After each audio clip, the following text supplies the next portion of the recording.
And many Christians, some of you are watching me right now, you are mad. You're getting angry. You're getting worked up because I am saying that I don't believe in a white Jesus with blue eyes. No, you cannot say that. You are denying Jesus. Why did you allow the white people to make a white idol and you never complained? Now I'm saying it, you are getting angry. Why are you angry? You're not angry with me. You are angry with yourself. That you have been lied to for a long time. And for the first time, you meet information on your face, and it's causing lots of what we call here psychological misunderstanding, cognitive dissonance in a more professional psychological language. It's your own conflict in your own mind with your own belief system. Decolonize God.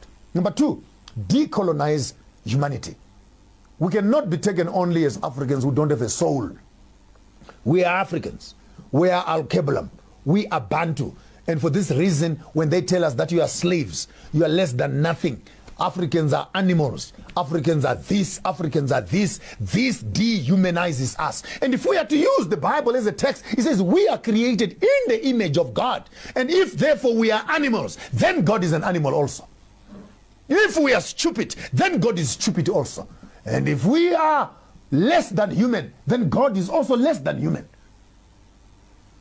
Because what we say, we are in the image of the one who created us. Then we look like the one who has created us. And he who insults me, insults the one who has created me and has made me to be what I am.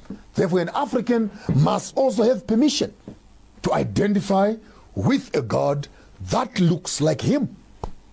Yes, Buddhas in China, they can talk to their own Buddha. And the white people can create their own Messiah also, that blue-eyed boy, and hang them around. That's for them. Yes. So what's wrong if he's an African? And if it does not matter whether Jesus is black or white, then can we please have a Chinese one? Can we please have an Indian God also? Because it does not matter. Then all of a sudden, no, we cannot make him anything except white. Then you are giving white people an unnecessary privilege to terrorize the rest of us with their white concept of superiority, which translates itself into politics. We shall conclude there. Then thirdly, we need to decolonize and deconstruct the Messiah, the whole picture of Jesus. If you have a Jesus in your house, a white picture of a Jesus in your house, please burn it. That's a demon that is in your house. If you have a book that has a white picture of a white Jesus on it, please burn that book. Those are white demons. If you have a small little cross on your neck that is hanging with a white Jesus on it, that small little blue-eyed boy, burn it. That is a demon you are carrying in yourself. And we cannot as black people be calling on white demons to oppress us and invoking them, calling these white spirits to come and have superiority over us. The true God of the Bible was not a white man. Madagascar is 100 and something, 200 kilometers away from Africa. It's part of Africa. Yet North Africa, which is Israel, is separated by the Suez Canal and is not part of Africa. And this canal was dug a few days ago. Are you okay in your head? We are on the same Platonic stone, Africa and Middle East. And God created a garden east of Eden. Therefore, Africa is Eden. We need to decolonize this Jesus story and throw away a white Jesus with his idols. I don't believe in a white movie star from Hollywood who is supposed to have come around and saved me from my sins. How can a white boy with blue eyes die for Africans when they cannot even share land with us? Show me one white man who has died for a black man. Show me one white man. 25 million people dead in the sea on their way to America for slavery. 15 million people dead in Congo. 25 plus 15, 40 million plus people dead. And all their blood means nothing except the blood of a white boy. If you are going to do theology, do it correctly. Do it correctly. And give me an option.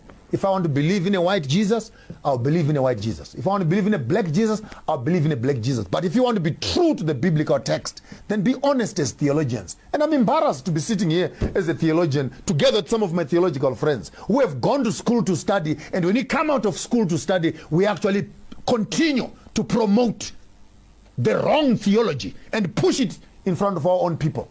We have become the colonizers ourselves, Uncle Toms, who are sitting on the conscience of our people. which is wrong. Which is wrong. How do you sleep at night taking money from widows and orphans?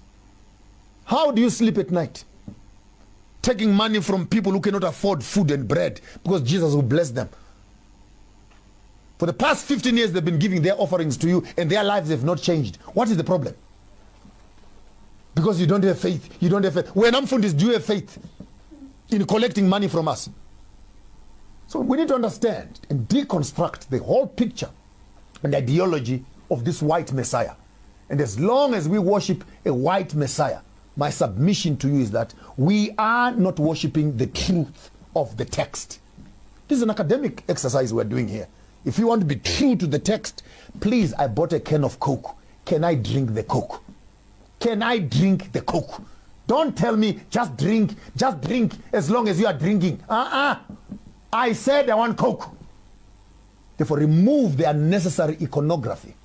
And when you get more academic and you study the Kemetic religion to find that issues of the Trinity, the Mother and Son, all these things are actually way found in Kemet before even the Bible was written. And the Kemetic history is older than the Bible. Then I leave to you who are academicians. Since Jesus grew up in Egypt, when he came back to teach them after 12 years, from which school was he coming from and who had taught him? That's for you who are more advanced in your spaces of study to now to do a comparative study between the biblical text and Kemetic text and see the similarities and authenticate which one is older than the other. Then position your theology correctly. That's what life is all about.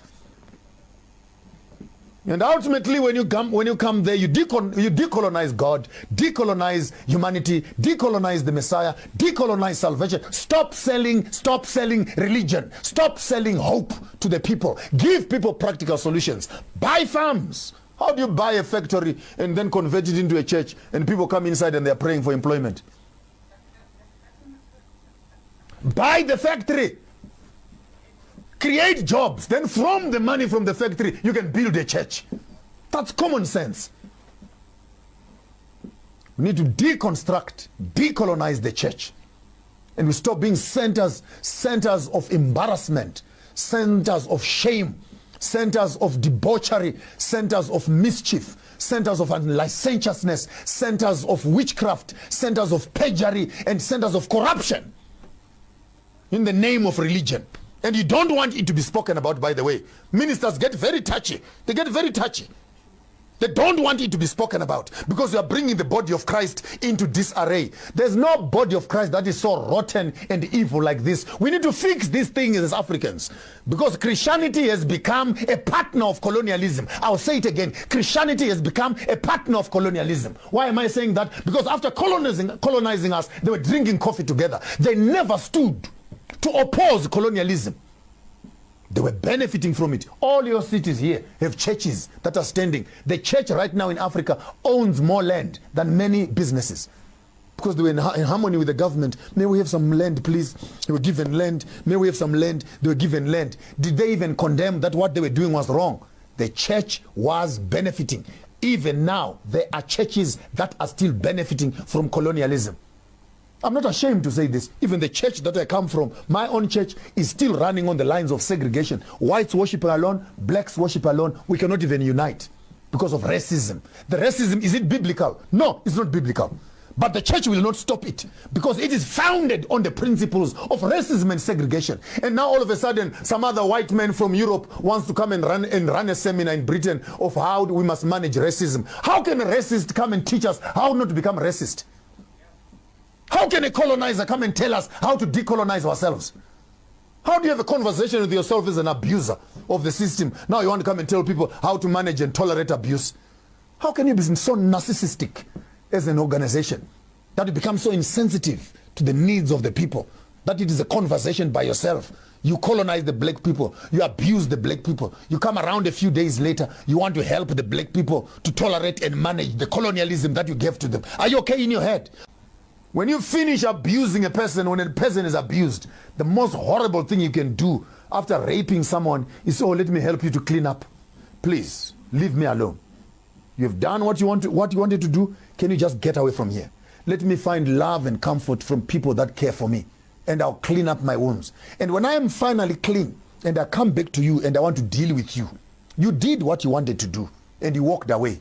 When I come back and I do to you what I want to do, you don't have the right of telling me what to do and what not to do. This is where colonialism and politics fail to understand. The colonialist came here.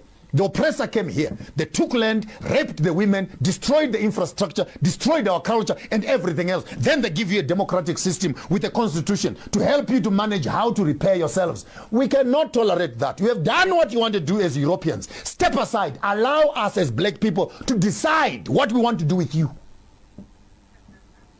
You can't be an abuser and be a judge of the same abuse again. Does this make sense, good people? Maybe I'm losing my mind, people. Help me here.